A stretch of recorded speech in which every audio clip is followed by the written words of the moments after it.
G'day everyone and welcome back to another episode of YJ Garage. It sure has been a while. I've been very busy with life. Is that you? Oh my god.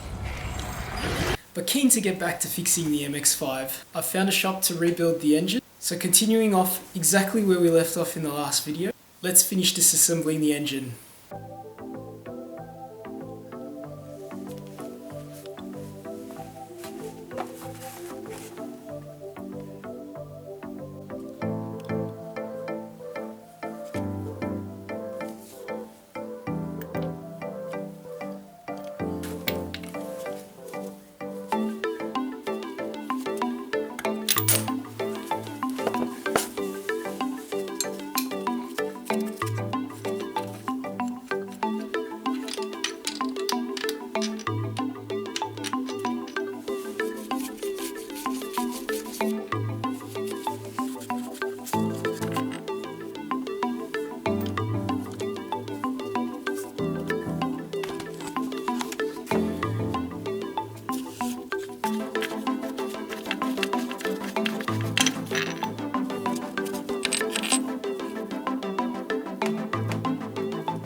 As you can see, plenty of oil and coolant leaks where there shouldn't be, as well as rust.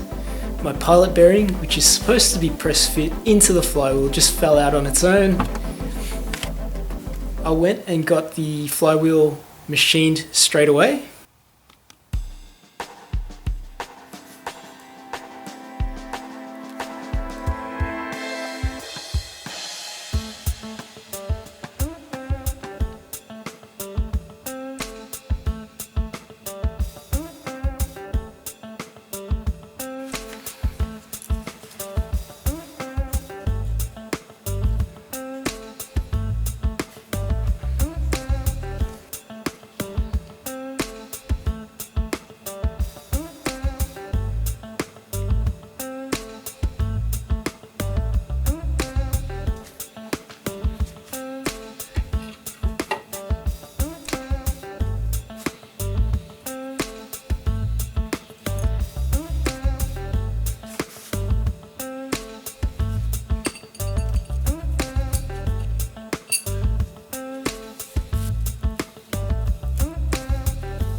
And there you have it, the engine is ready for the engine shop. And what better way to send it off in style than in a K car with another engine inside of it. Bonus points if you can figure out what the other engine is. Anyway, hope to see you in the next one. If you are new, like and subscribe. The MX5 is coming soon. Peace out.